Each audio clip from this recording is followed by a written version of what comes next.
painless homemade natural hair remover.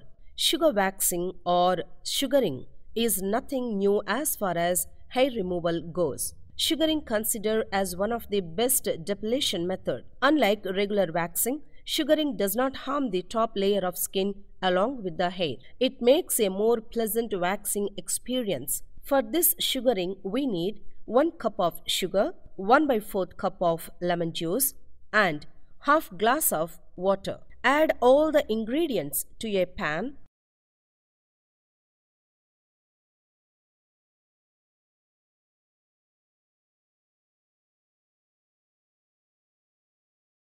And start boiling to become a thick paste.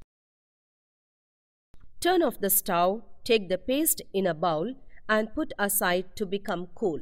Now take the paste into hands and apply on legs, then wait for few seconds and remove paste completely. You can apply this paste on your legs, hands and underarms to remove hair instantly and completely without pain. Thank you for watching this video. Like and subscribe for more videos. Thank you for watching this video. Like and subscribe for more videos.